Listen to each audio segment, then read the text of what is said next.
All right, ladies and gentlemen, MrSotko here. Welcome back to the channel. Got a whole bunch of good crypto news stuff for you today. And the first thing that I want to talk about is unfortunately bad news for Litecoin.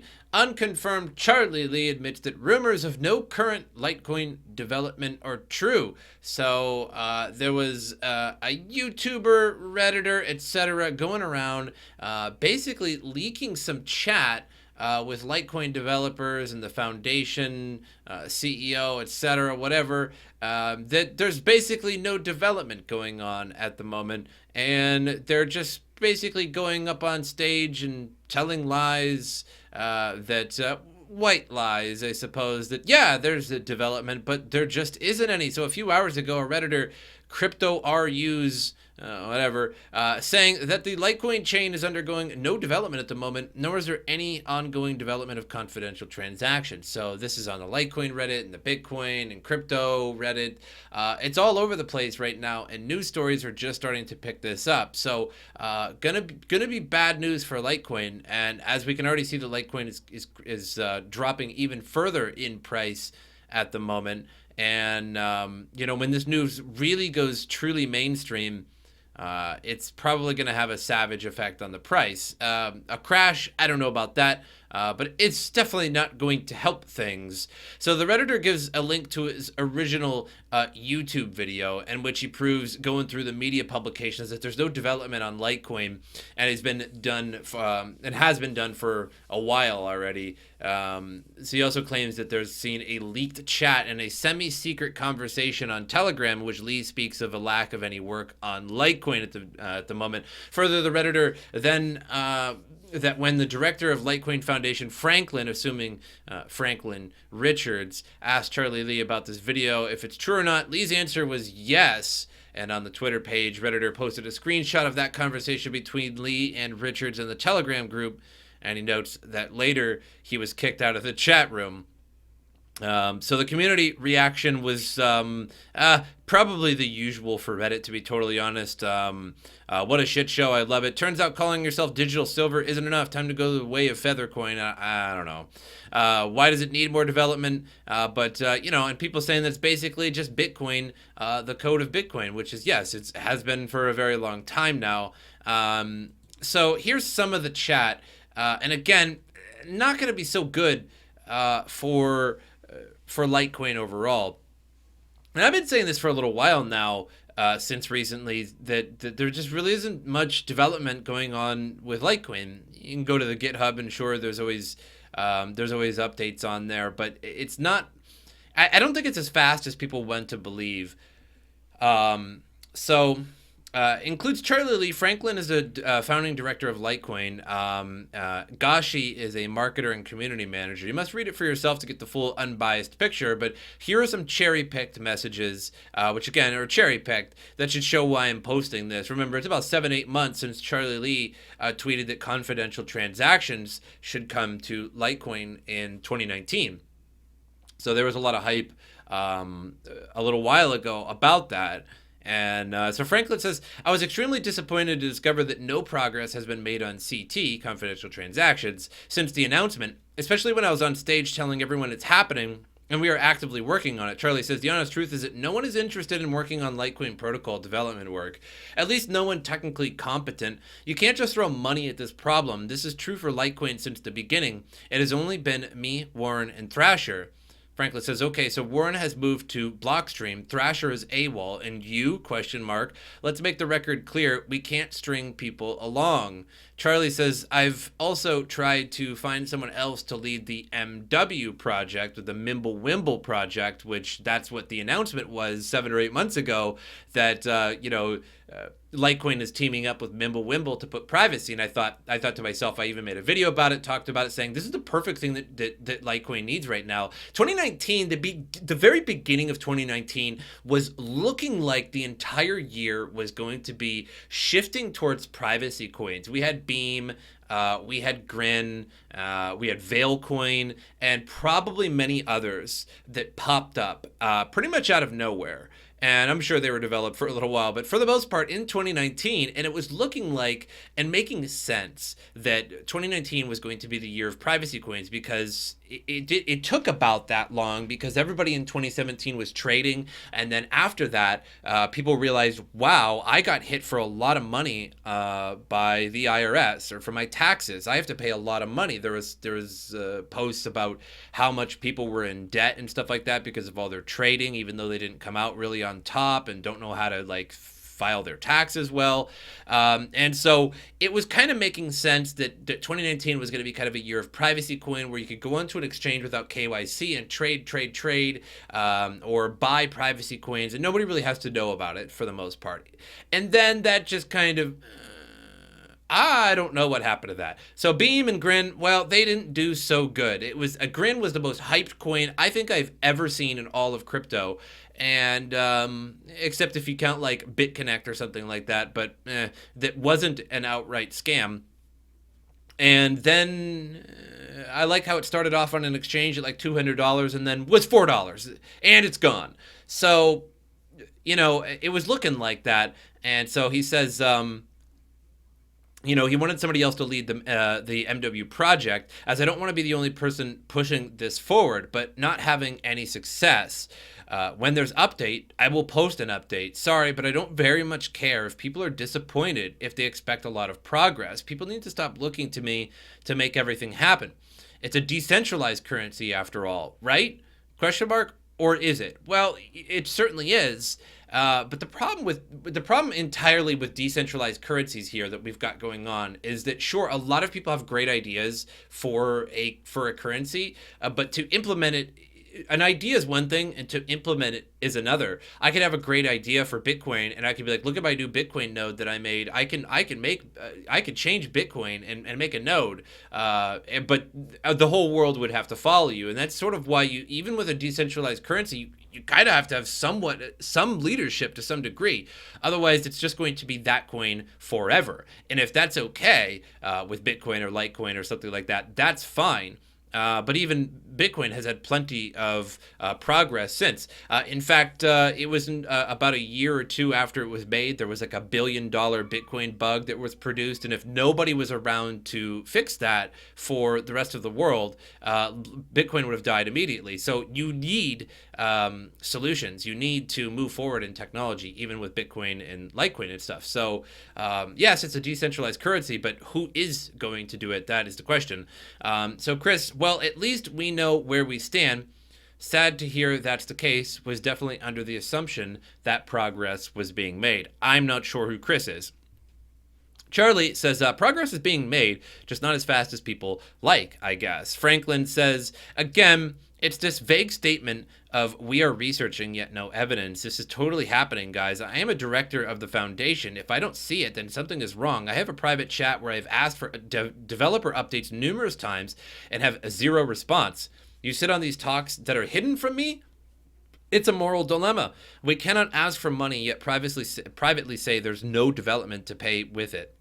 Charlie can't also say we will have CT in 2019 and then say he doesn't care when people ask for updates and expect some progress to have been made. True.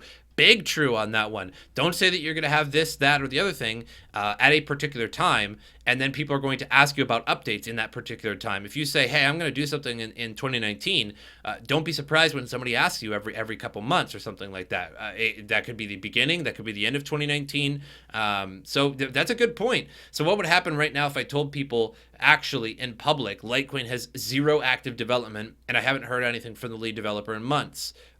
Probably wouldn't be good for the price. Litecoin would still be Litecoin, of course. That's the glorious nature of these crypto, of Litecoin and Bitcoin, etc. But it wouldn't be good. Gashi says development is all parts from start to finish, including research to coding to fixing bugs to executing it. There has been plenty of development in that regard. Is it public? Maybe not, but that's something we can work on as a communication issue. And then finally says, I think we shouldn't make this conversation available for public. Whoops. Well, that didn't work out so good. So a lot of FUD around that with Litecoin, and the lack of development in it, at least a lack of public development with big things. Charlie Lee gets himself in trouble a lot, and that's why he sold his Litecoin. I don't know if he sold it just to be greedy. I don't know if he sold it just to not have any pressure on his back. Everybody needs money, I suppose. But I remember, getting into Litecoin, mid 2017, even though it's been out much longer than that, and following Charlie Lee on Twitter, and he would say like really positive things, like there's good news about Litecoin. He would post it, and you could like literally look at the chart, and Litecoin was up $1.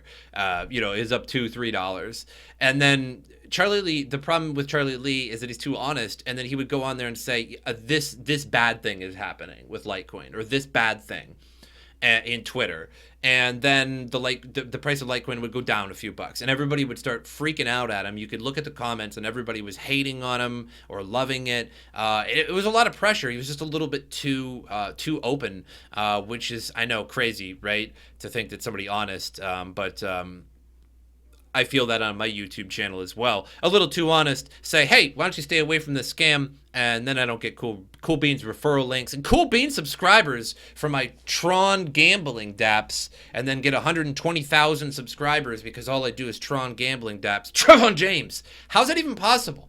How's that even possible? He scammed everybody. He scammed everybody out of millions and millions of dollars. Millions and millions were probably lost because of his channel alone. I'm not saying he made millions. I'm saying that people invested probably millions because of his channel, and now he has like over 100,000 subscribers. How's that even possible?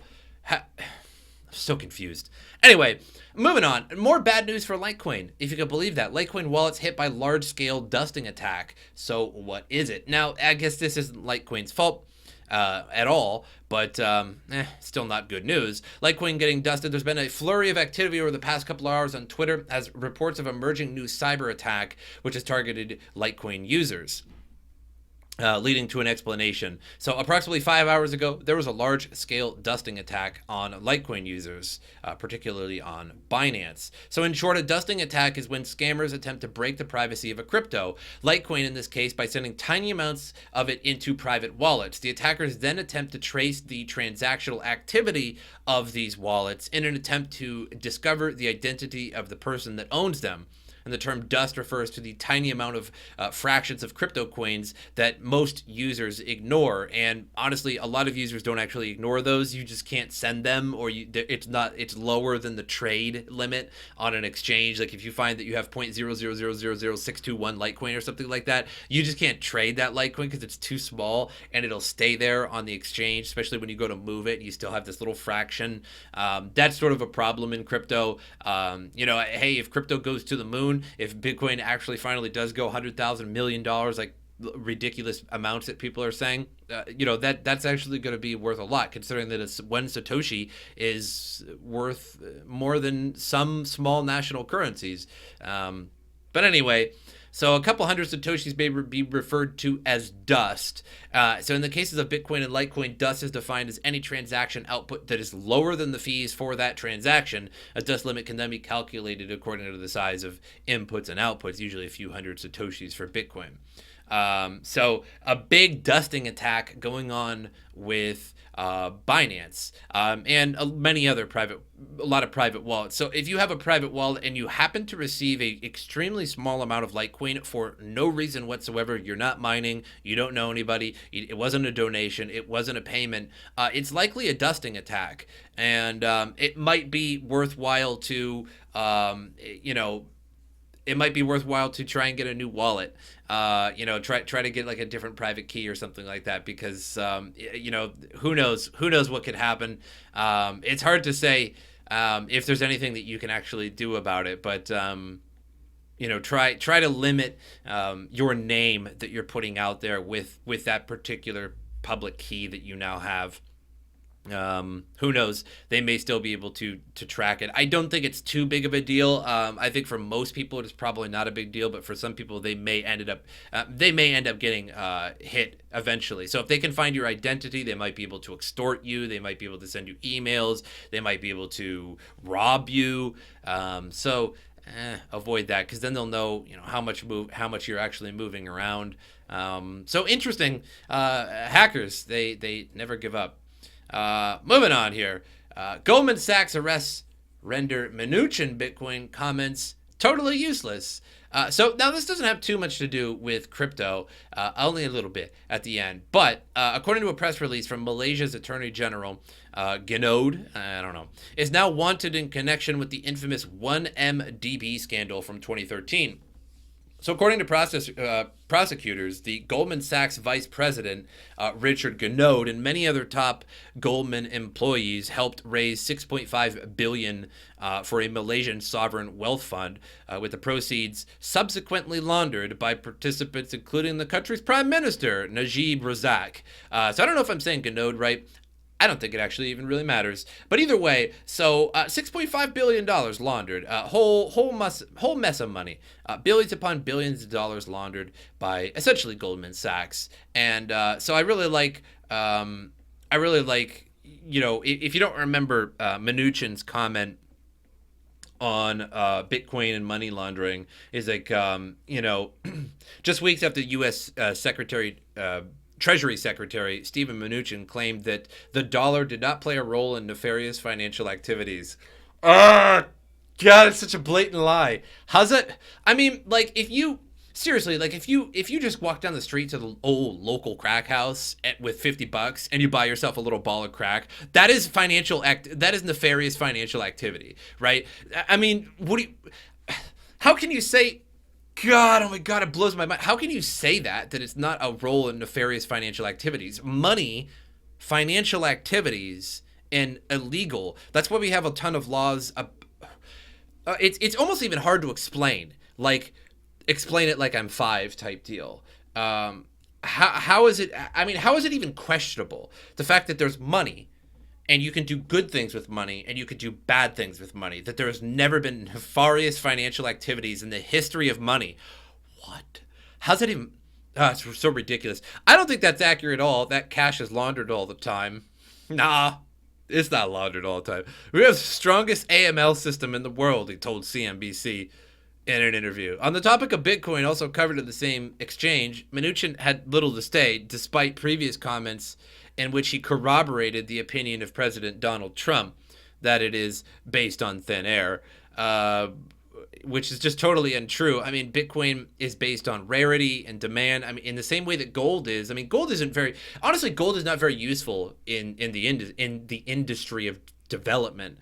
Sure, you can use a little bit of gold for semiconductors and they used to use a lot of gold in motherboards and processors. I think there's an old Pentium 2, and there's actually a video on YouTube where a guy buys a whole bunch of old Pentium 2 processors. I believe they're Pentium 2s, and through chemistry, etc., you can melt the processors down and then extract all the other material with different, if you're a chemist, and you can get gold. You can get a nugget of gold with a big pile of old CPUs. The problem is the CPUs cost more than the amount of gold that's inside of them, even the old ones, to buy them. So it's not really worth it, but it makes for an incredible, cool video in chemistry. But not really much, for rings, etc., and jewelry, but is that really useful? I mean, you could, I guess, and then I think, the space industry, you can make like thin sheets of gold and put them over satellites and stuff to block out radiation, etc. But honestly, gold, let's just be real, is not used that much. Gold is particularly useless. It's very malleable. It's not a good metal. It's not strong. It's glorious. We all want gold. It's worth a lot, right? But you have to question why it's worth a lot, because it's extremely rare. It's pretty. You can make jewelry out of it. It's just rare, and people like it. So that's Bitcoin in itself. It's extremely rare, and so people want to get it. It costs a lot of electricity. It costs a lot of hardware, time. It's just crazy to say that it's based on thin air. And it says, I don't think money laundering has been successfully done with cash. I'll push back on that, he continued. We're going to make sure that Bitcoin doesn't become the equivalent Swiss-numbered bank accounts. So $6.5 billion laundered, 10 years in jail. I don't think that money laundering has been successfully done with cash. Has it? It's never been successfully. I mean, what about all the Colombian drug lords that used to smuggle money in and out of the United States and stuff? There was no money laundering going on there? None? Never once? The mafia doesn't launder money? I know the mafia's not that big anymore, but nobody launders money, huh? Never been successfully done. So it'd be like a Guinness World. So you're telling me it'd be like a Guinness World Record if I did it one time. I'd be the only person in the world. Maybe I should just do it, face the small penalty. I'll just do it with a few bucks and like go to the police station and be like, hey, look, I laundered this money. It was like $7 and like take the probation, you know, because it's such a low amount of money. And then like I'll kind of be famous because I'll be the first person to ever do it, according to Mnuchin. Anyway, moving on to the final news of the day. And this is all bad news. Oh my God, so bad. This is how hackers attempted to attack Coinbase. So Coinbase almost got hacked. And it must have flew under the radar because apparently it didn't get hacked and nobody lost any funds. Otherwise, it'd be a way bigger deal. So US-based exchange Coinbase gave more details on the recent attempted hack that utilized spear phishing, social engineering attacks, and 2-day Firefox 0-day vulnerabilities. In the latest Coinbase blog post, they explained that over the course of several weeks, starting May 30th, a number of Coinbase employees received an email from a person claiming to be Gregory Harris, a research grants administrator at the University of Cambridge, which in no way seemed suspicious. It came from the legitimate Cambridge domain, contained no malicious elements, passed spam detection, and referenced the backgrounds of the recipients. All of this created a sense of the victims, or that victims were talking to legitimate people. The group, tracked by Coinbase as Crypto3 and Hide7, created the fake LinkedIn profiles, either compromised or 2 email accounts, created a landing page on University of Cambridge, registered the domain, cloned or modified existing Cambridge University pages, making them available in the personal storage directories of the attacker-controlled accounts. However, looking for potential victims via multiple emails, making sure they were high payoff targets of the people who received the initial email. 2.5% received a link to the page hosting the 0-day. On June 17th, Harris sent an email with a URL that opened in Firefox would install malware capable of taking over someone's machine, which Coinbase detected and blocked within a matter of hours. A 0-day is a previously unknown or unaddressed software vulnerability, and there were 2 of these chained together that the hacker likely discovered independently and used in the attempt.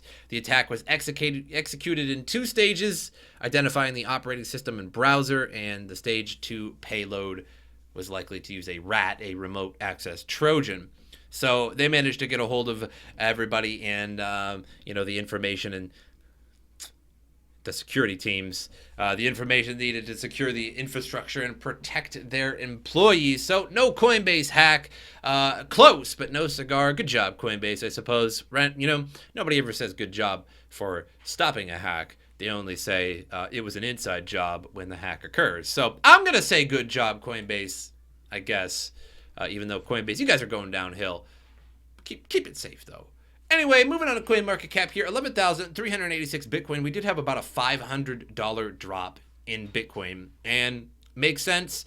We went up too high, and eventually a whale sold that $500 drop, and that's actually probably from somewhere back here, and waited, and then said, screw it, I'm getting rid of it, and decided to dump it at some point. Probably had a nice little futures, nice little short going on. And made a bunch of money from that. Ethereum way down, and again, Litecoin way down. And I think the more news this gets out, I think Litecoin might take a little hit here. But it depends on how mainstream the bad news of Litecoin gets. Now, and it's not necessarily bad news. It's just that apparently there's some apathy going on with Litecoin. The development is extremely slow. Charlie Lee saying, "Hey, yeah, we're gonna have Mimblewimble in 2019." I don't think that's gonna happen. We're more than halfway through the year by now, and we haven't heard hide or hair of that. And a bunch of money's going to the Litecoin Foundation, and Litecoin. Charlie Lee says that he's focusing on partnerships. Like he focused on the Miami Dolphins partnership, which the Dolphins, I guess, you got to start somewhere. I suppose I'd be proud of that, but the Dolphins, have they ever won a game? I don't know, maybe not since like 1978. Either way, fair enough. Nice partnership, and with UFC, etc. But should you be getting partnerships, or should you be putting the coin into the future with privacy? I suppose both.